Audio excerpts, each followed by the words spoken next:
The air in the club shifted. It was almost imperceptible at first, like the sharp intake of breath before a storm. The music dimmed, not because the DJ stopped it, but because the weight of presence drowned everything else out. The rhythmic clatter of heels echoed through the marble floor, each step slicing through the smoky haze like a blade of glass. Heads turned, conversations died mid sentence, jaw dropped, eyes widened, and there you stood, dripping elegance in a silk black gown that hugged your curves like it was stitched onto your very skin, diamonds at your ears, poise in your spine, danger in your eyes. You weren't just anyone.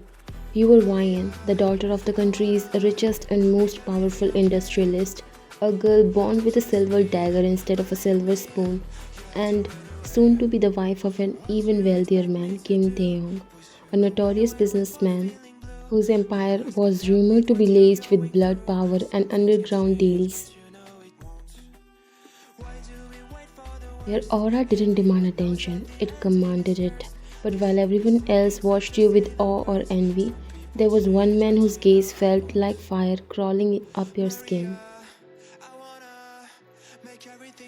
From the darkest booth in the corner of the VIP section where even the lights dared not linger, he sat unmoving, watching, devouring John Jungkook.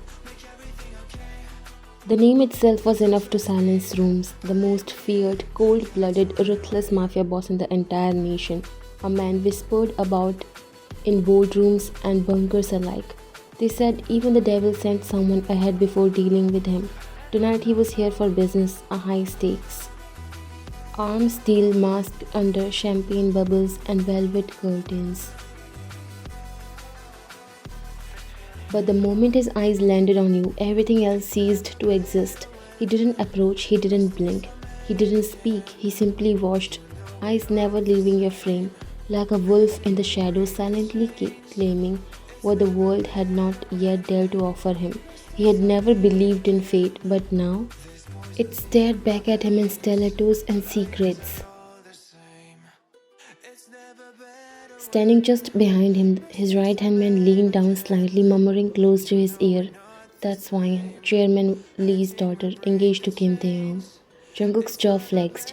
A smirk curled at the corner of his lips, slow, dark, and dangerous. Kim Tae-yong? He repeated as if to confirm. Mark nodded.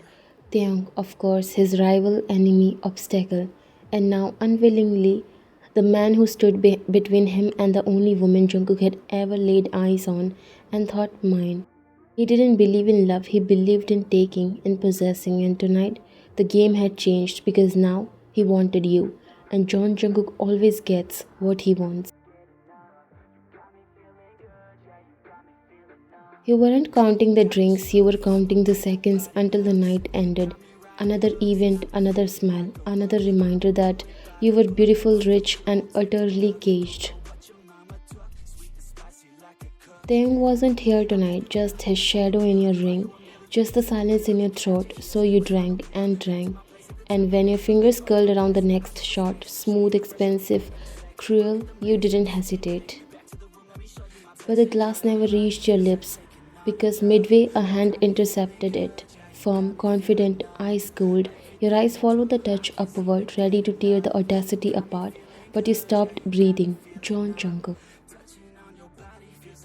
He was even more dangerous up close, black shirt, rolled sleeves, eyes darker than sin, and standing too close, not in your space but near enough to make your heart misstep. You raised an eyebrow slowly, your tone like silk. Do I know you? He didn't smile, didn't blink. His voice was low, smooth like whiskey, but laced with quiet command. No, but if you took another one of those, you would forget your own name before midnight. You scoffed, tilting your chin. And why would you care? He leaned slightly closer, his voice quieter this time, just for you. I don't. There was a pause, then his eyes dragged over you like a storm cloud ready to burst. But someone should. Your breath caught, not because of what he said, but because, for the first time in a long time, someone looked at you like they saw past everything. And for the first time, you forgot you were someone else's fiancé. The light was different, too bright, too unfamiliar. Your eyes fluttered open, greeted by a ceiling you hadn't seen in weeks, but still knew all too well. Theong's penthouse. You weren't in your bed, you were in his. Panic tugged at your chest. What did I do? This was the only question that came in your mind. Before your thoughts could spiral, the bathroom door clicked open. Theong stepped out, towel slung over his shoulder, shirt half buttoned, his gaze already locked on you. You are awake, he said. His voice was calm but clipped. You sat up slowly, the sheets falling away as guilt crawled in like a cold draft. What happened last night? How did I come here? He didn't sit, he stood by the foot of the bed, arms crossed, eyes unreadable. The bartender called me, said you passed out, alone, drunk beyond your limit. He paused for a few seconds. Do you want to explain what exactly was going through your head? You opened your mouth, then closed it. What could you even say? I wanted to disappear for a night. I wanted to feel like someone else. I wanted to be seen. I just drank too much. You muttered in barely audible voice. That's not an answer, Ryan, he said sharper this time. You don't even drink like that, not unless something is wrong. His eyes searched yours, trying to read you like a business report, precise, efficient, but not deeply. Did someone do something? Did someone hurt you? His voice softened, but it still carried the edge of frustration, the demand to explain yourself. You shook your head. Then what is it? He asked, stepping closer, hands now on his hips, because from where I'm standing, it looks like my fiancée would rather black out in a bar than spend an evening as herself. That hit you harder than it should have. Your chest tightened. There it was, that invisible weight again, the constant spotlight, the perfect image. I'm sorry, you said simply because there was nothing else you could say. Not the truth anyway. Theo moved closer now, sitting on the edge of the bed facing you. You know I worry, right? His voice softened. You disappearing like that, I thought something had happened to you. You scared me. You nodded. I didn't mean to. He reached out, brushing a hand against your arm, the touch warm but distant. The engagement party is in 5 days. After that, everything will start to calm down. We'll have more time together. Just stay close until then. Don't do this again. You nodded again mechanically. Eyes on the floor. Okay. He steadied you for a second longer, then leaned forward and pressed a light kiss to your forehead. I'll be in my office. Rest a bit. When the door shut behind him, the silence that followed wasn't peaceful. It was deafening. And that's when you realized you could sleep in the finest bed, wear the most expensive ring, and stand beside a man the world revered, but still feel completely alone. No one had ever asked if you wanted this, and you never dared to say you didn't. But now, you were starting to wonder if staying quiet was the biggest mistake of all. The grand hall of John Jungkook's estate was nothing short of a fortress, cloaked in luxury, gold-trimmed walls, obsidian floors, and chandeliers that sparkled like they were forged in hellfire. But in the middle of all that beauty, there was blood. Two of Jungkook's men dragged a whimpering man across the marble and threw him at the feet of the devil himself. John Jungkook sat in his leather chair, silent, commanding, deadly, legs crossed, fingers rhythmically tapping the armrest. His jaw was sharp, clenched, his eyes unreadable. The man on the floor was shaking. I gave you one chance. You lied. No, please, I didn't. Jungkook leaned forward slightly. You sold intel to both sides, tried to outsmart me in my own city. He raised his hand lazily, a gun cocked. Wait, wait, the man screamed. Lee Jung-won. Lee Jung-won is my only client. I did it for him. The name stilled the room. Jungkook didn't blink, but the tapping of his fingers stopped. Lee Jung-won. The media called him the empire's kingmaker, billionaire, untouchable, and your father. Jungkook sat back slowly, his interest visibly piqued now. Lee Jung-won, as in the father of that most beautiful creature I saw last night. The man looked confused. He is building something big, a facility, A whole new sector says it's a gift for his future son-in-law, Kim Taeyong. Another name, another pulse in Jungkook's jaw. His smile was cold, unfeeling, so much happening. Jungkook said, exhaling slowly as he stood up, buttoning his jacket. New projects, family mergers, big celebrations. He walked closer, crouching down in front of the man. And yet, you all forgot to invite me. The man swallowed hard. Jungkook's voice dropped into a whisper. How rude. He stood again and fixed his cuffs. Tell me everything, he said, and the man did. Every detail, every blueprint, every plan, but Jungkook wasn't even listening anymore. His mind was elsewhere, with you. Your face, those eyes, the subtle look of loneliness you wore like a crown, even in a crowded room. He hadn't slept since that night. Your image haunted him, sweet and soft and forbidden. She doesn't belong in that world. He muttered more to himself than anyone else. One of his men looked up. Boss? Jungkook smiled, a dark, twisted thing. I was planning to take Taehyung's head, but I think I'll take something else. He turned to the man still cowering on the floor. Guess what? He whispered, voice low with cruel delight. You have just helped me to steal a fiancé.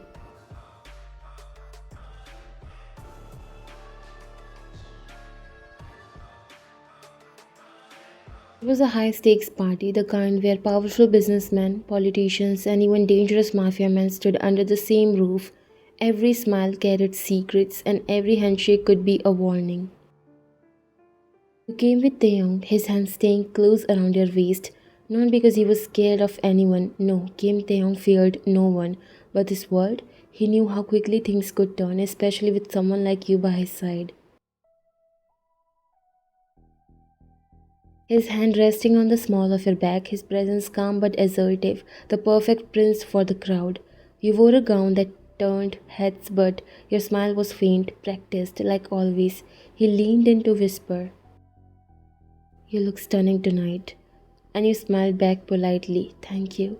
But it wasn't enough, not to make your heart race, not to make you feel. Until a shift, like the air had dropped 10 degrees. Your eyes flicked across the room, catching a pair of dark, piercing eyes already on you. Him, the man from the club, John Jungkook. The memory hit you like a wave. The stolen short glass, the weight of his eyes, the silence that screamed louder than any music. Even in your drunken haze that night, his face was etched into your mind. He was walking towards you now.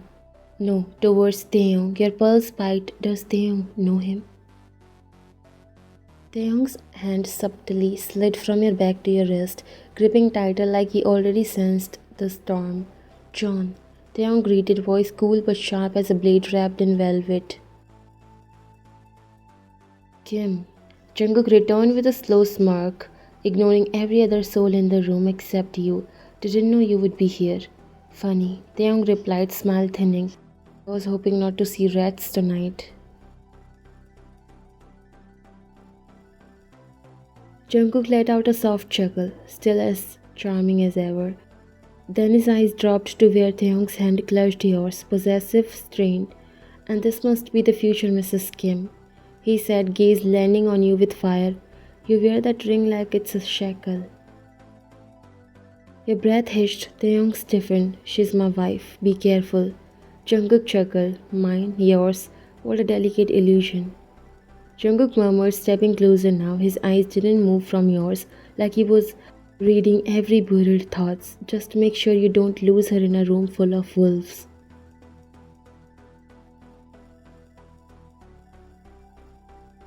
Taeyong's jaw clenched. You're crossing a line. Jungkook tilted his head. I haven't even stepped to the edge yet. Then he smiled, not kind, not warm. It was the smile of a man who had already chosen what he wanted. And it was you, without another word. He nodded to the both of you and turned away, like he hadn't just cracked the ground beneath your feet. Taeyong didn't speak for a moment, but his grip on you stayed firm, protective, and desperate. He's dangerous, he muttered under his breath. Stay away from him. But your heart was pounding for a reason you couldn't name, or maybe you could, and that was the problem. The party continued. Taeyong kept you close the entire time, his hand on your lower back like a quiet warning. But for once, he got pulled into a serious conversation with two powerful businessmen, leaving you standing alone at the side. You sighed quietly, eyes scanning the room just to keep yourself distracted. Everything looked expensive, polished, heavy, and boring. So damn boring.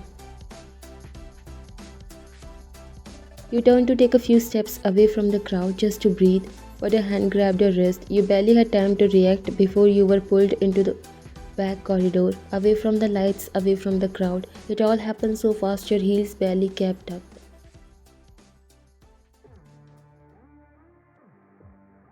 And then you saw him, John Jungkook. He let go of your wrist slowly.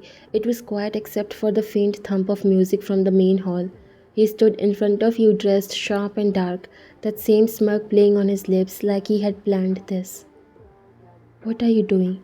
you asked, breath uneven. His smirk didn't move.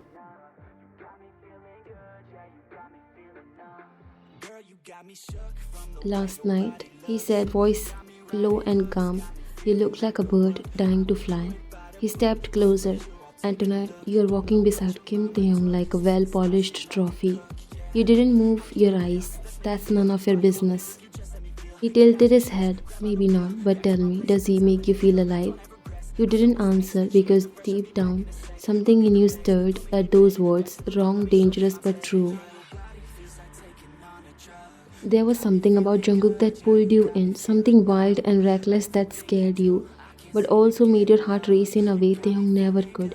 And he saw it, in your silence, in your eyes. Jungkook leaned in just enough for you to feel his breath. "You want more than what he gives you," he whispered. "You just don't know how to say it yet." You swallowed hard, forcing your voice to stay steady. "This won't end well for you." He smiled. "Darling, I don't need it to end well, I just need it to start." Unbeknownst to you, from across the party floor, Taeyong had turned his head just in time to see you disappear behind that corner. And when he spotted Jungkook standing far too close to you, his jaw clenched, his fist curled tight by his side. He knew Jungkook too well, and he knew this was just the beginning.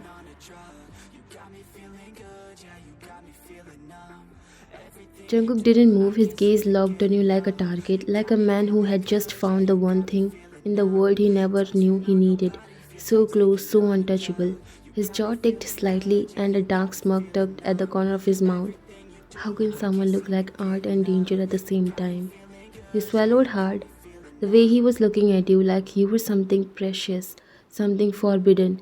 It was insane. No one had ever looked at you like that. Not even Taeyong. It felt like his gaze was peeling away every layer you had built around yourself. Every rule, every line you were never meant to cross. You took a step back. You were playing a dangerous game. He just looked at you, that same smirk on his lips, unreadable and calm, but there was something dark behind those eyes. Something terrifyingly focused. "I don't play games," Jungkook said, stepping closer. "I take what I want." "Look at you. You look like someone who is begging to be saved, but too proud to ask. Someone meant to be worshipped, not caged, beside a man who sees you as a possession." Your breath hitched. He wasn't entirely wrong, and that scared you more than anything. "I'm engaged. And I'm not blind," he answered, smiling slowly. "But that doesn't change what I see." His fingers reached up, not to touch you, but just to hover. So close, so wrong. "I don't want to break you," he said, tone suddenly softer. "I want to watch you burn, bright, untamed, and I want to be the only one who can handle the fire." Your heart thudded in your chest. This was insane. This man was dangerous. He was everything you had been warned to stay away from. But suddenly standing here, you didn't want to leave, and that terrified you more than anything. From the edge of the corridor, across the crowd, Taeyong was burning with rage. He hated how you weren't even moving. You stepped back into the hall, heart racing. It felt like everyone could hear it, like every eye was on you, judging, like your sin was carved into your skin. Your steps slowed when you spotted Taeyong. He stood still, waiting. His expression was calm, but his eyes cold. You swallowed. He walked towards you, not fast, not slow, just enough to make your stomach twist.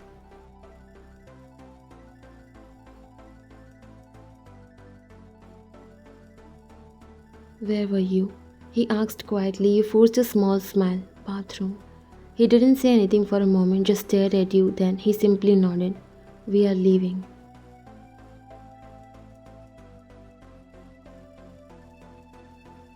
You barely had time to react before he grabbed your hand, tight but not painful, and led you out, past the chatter, the music, the curious eyes.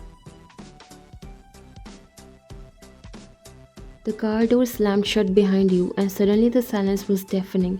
The air between you was heavy. You kept your eyes on the road, your hands fidgeting with the hem of your dress, and then that man. Taeyong's voice cut through the silence. John Jungkook. Your heart dropped. The guilt surged in your chest like a wave. You looked at him, but his eyes were still on the road.